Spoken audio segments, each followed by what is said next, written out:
¿Qué tal, chavos? Buenas tardes. Como ya les había comentado, tenía pendiente con ustedes el compartirles un video para que lo pudieran estar revisando de manera continua y resolver algunas de las dudas.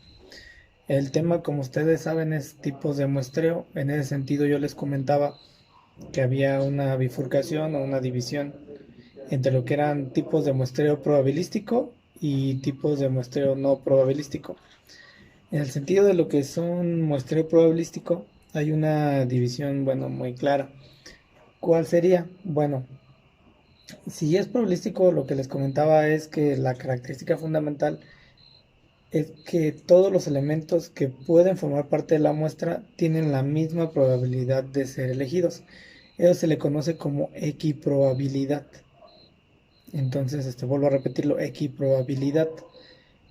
A diferencia del otro tipo de muestreo donde no es probabilístico, lo cual significa que el investigador o las personas que determinan la muestra van a hacer esa selección con métodos que no tienen esta característica, sino que se utilizan algunos criterios particulares o en algunos casos hasta subjetivos. Entonces, bueno, partiendo de de este elemento que subdivide, comenzaré hablándoles de lo que vendrían siendo los tipos de muestreo probabilístico. ¿Cuál sería el primero? El primer tipo de muestreo probabilístico es el aleatorio simple, o lo que nosotros conocemos como al azar. ¿Qué característica tiene? Bueno, este es el más sencillo porque todos lo conocemos.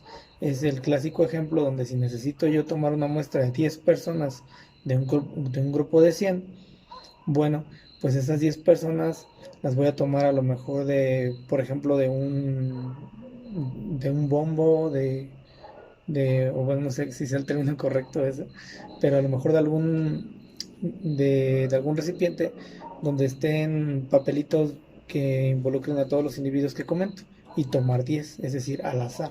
Si fuera de manera digital, como lo que yo hago normalmente a veces con ustedes para hacer los equipos, que hago un aleatorio simple en la computadora para que me termine 10 personas, en este caso también con la misma probabilidad, es decir, al azar completamente. Entonces, este es un método muy sencillo, ¿no? De utilizar. El otro método o tipo de muestreo probabilístico es el sistemático. En el sistemático, al igual, todos tienen una probabilidad de ser elegidos, obviamente, pero existe, como su nombre lo dice, un sistema, un protocolo de selección. En clase y en la presentación les comentaba que nos apoyamos de dos variables, una que es K y otra que es I. En el caso de K, que sería el ejemplo más típico, en el caso de K es dividir el tamaño de la población entre el tamaño de muestra buscado. Eso me va a dar un valor. Y por otro lado, de manera aleatoria, también voy a determinar un valor de I, que corre obviamente este, también dentro de los parámetros de lo que es el tamaño de muestra. Y de tal manera que a lo mejor si I es 3 y K a lo mejor me da como resultado 2, entonces comenzaría con la persona 3, luego agrego 2, mi siguiente elemento a agregar a la muestra sería la persona 5 y luego si le agrego otros 2, la siguiente persona sería la persona 7. Pero como, bueno, existen varios protocolos, no es el único. El otro protocolo que nosotros podríamos utilizar es, como les ponía como ejemplo, el que hacen muchos maestros en clase, incluyéndome, cuando a veces formamos equipos, que decimos, a ver, yo requiero hacer un tamaño de muestra de una cierta cantidad, es decir, hacer un grupo, y a veces lo hacemos de manera sistemática con el clásico de, a ver, numérense del 1 al 10. Entonces, uno 2 3 se numeran 10 personas y luego otras personas y lo decimos, a ver todos los unos, a ver todos los dos. Si ustedes se fijan, formo grupos, tomo muestras, podría seleccionar cualquiera de esos grupos, es decir, a ver todos los 7 y ese sería una muestra. ¿De qué? De una población, pero en base a un protocolo. Si ustedes se fijan, todos tienen la misma probabilidad, pero tiene un sistema de selección. El otro elemento de lo que vendría siendo probabilístico es lo que conocemos como estratificado. El estratificado, les decía yo que partíamos de ubicar lo que es un estrato, y un estrato no es otra cosa más que una característica que subdivide a una población. Por ejemplo, Si voy a tomar una muestra en la que quiero saber la opinión de, pues, de diferentes elementos sobre lo que es la educación, a lo mejor los estratos es el tipo de participación en el modelo educativo. Entonces a lo mejor tendría docente, tendría padres de familia, tendría alumnos y tendría a lo mejor directivos o personal administrativo. Si ustedes se fijan, hay un estrato que me dice, ¿no? Y ese estrato pues, me dice tantos alumnos, tantos maestros, tantos padres de familia y tantos administrativos. Si yo quisiera tomar una muestra con este tipo de muestreo que es el de estratificación, simple estratificación normal, y mi tamaño de muestra después de aplicar las fórmulas que ustedes ya vieron en el tema anterior, y me dice que a lo mejor el tamaño de muestra es de 20 personas o de, no sé, una X cantidad, de 36 o así, entonces voy a dividir esos 20 o esos 36 entre la cantidad de estratos posibles, de tal manera que exista la misma cantidad de, en este caso, de alumnos, de maestros, de padres de familia y de administrativos, es decir, 4. Quiere decir que si mi tamaño de muestra es de 20, entonces habría 5 personas, 5 alumnos, 5 maestros, 5 administrativos, 5 padres de familia. Entonces estoy respetando el estrato. Pero bueno, esto no, nos deja el panorama muy amplio de que puedo elegir cualquier característica.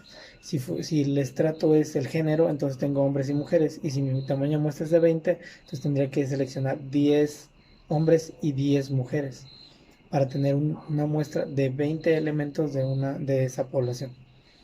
Queda más o menos a ver, claro. Ok, en el caso de la estratificación proporcional, bueno, parte de este mismo como principio, ¿no? Del estrato, pero con la característica de que ahora voy a tratar de cuidar que si en la población, no sé, hay una mayor cantidad, por ejemplo, de alumnos, como mencionaba anteriormente, hay más alumnos que maestros, entonces en ese mismo porcentaje de participación debe de haber más elementos en la muestra, ¿sí?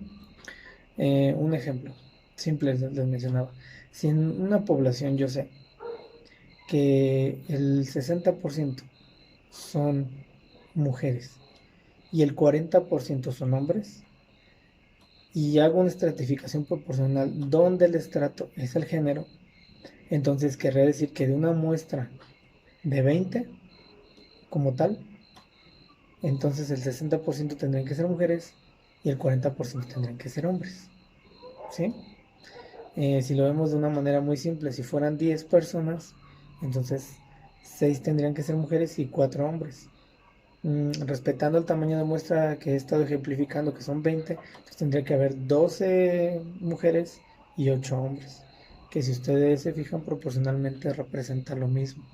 Entonces, esa es la parte proporcional, ¿no? Eh, de, Existen diversos ejemplos, ¿no? De esto. Obviamente, lo único que tenemos que buscar es que la muestra sea representativa de la cantidad de individuos o elementos de cada estrato de acuerdo a cómo se presentan en la realidad, en la población. Y este tipo de muestreo es el más importante de todos, porque es el que se utiliza mucho en lo que vendrían siendo, ¿cómo se llama? Los estudios de mercado, por ejemplo, y en los análisis y en los protocolos de investigación o de proyectos productivos, en todo eso. Y dentro de lo que es los tipos de muestreo probabilísticos, encontramos también el conglomerado, que sería el último en este sentido. ¿Qué es el conglomerado? El conglomerado es que de igual forma, si yo voy a tomar una muestra de 20 personas, esas 20 personas pues las voy a buscar en algún lugar o en alguna zona donde cumplan con las expectativas o la razón de ser del estudio. Si por ejemplo yo quiero preguntar a expertos en medicina sobre los cuidados que se deben de tener o sobre la percepción de un médico, ¿no? Respecto a las amenazas como el coronavirus, que actualmente está como de moda. Entonces, obviamente que que si yo requiero gente, ¿no? Como en este caso digo médicos o gente que conozca de medicina, pues me acercaría a un hospital, ¿no? Donde sé que los voy a encontrar, o iría a la facultad de medicina, donde a lo mejor hay muchos estudiantes de medicina. Si yo quisiera consultar sobre cuáles son los mejores lugares para ir a comer en Morelia desde una perspectiva gastronómica, pues lo más factible es que mi muestra la tome o me vaya directamente al área donde están los alumnos de gastronomía, el edificio E, y ahí de manera equiprobable, con las mismas posibilidades, todos los que estén ahí, yo selecciono a 20 sujetos, ¿no? Pero el conglomerado significa entonces que voy a un lugar factible donde haya una población que cumpla con las características que estoy preguntando. Si no fuera así sería absurdo, ¿no? Caso contrario, lo que no sería es como lo que sucedió ahora con la encuesta que hicieron sobre el aeropuerto. A principio del gobierno de López Obrador, no sé si ustedes recuerdan, hizo una consulta para ver si se seguía con la construcción de un proyecto de aeropuerto, y se hizo una consulta pública donde, bueno, a cualquier persona. Sin embargo, aquí no hubo una cuestión de conglomerado de acercarse a personas, ¿no? Por ejemplo, que si viajan. Contestaron esta o opinaron o tuvieron un punto de vista personas que ni siquiera se han subido a un avión, por poner un ejemplo. Entonces, eso genera un sesgo y eso está mal. Por eso, bueno, el caso favorable es pensar en, en ubicar a la selección de la muestra en un lugar o en un contexto donde las personas o los elementos que puedo seleccionar tengan las características que busco para poderme dar una opinión. Bueno, en el caso de la estratificación, perdón, en el caso de disculpen, en el caso de los tipos de muestreo no probabilísticos, ahí decimos que no todos tienen la misma probabilidad de ser elegidos porque hay criterios muy particulares y que los determinan dependiendo de la situación el investigador o el conjunto de personas que emprenden esta investigación. ¿Qué tenemos por ahí? Bueno, lo que sería cuotas, ¿no? Tipo de muestreo por cuotas. Sí, igual subdivide, igual que en el caso de los estratos, prácticamente son las mismas características. Un estrato divide a la población, así como divide a la muestra, como lo que mencionaba de hombres y mujeres, pero en este caso no hay una selección al azar.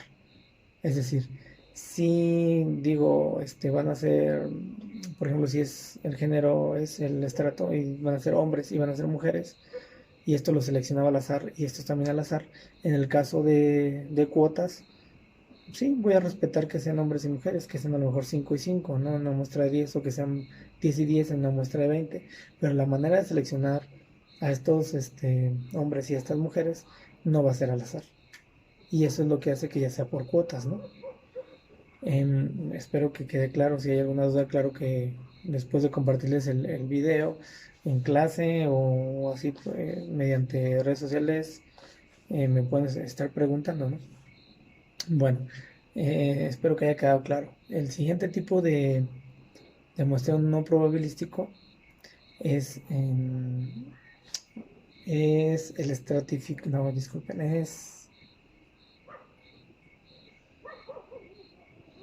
ah, efectivamente, es el discrecional.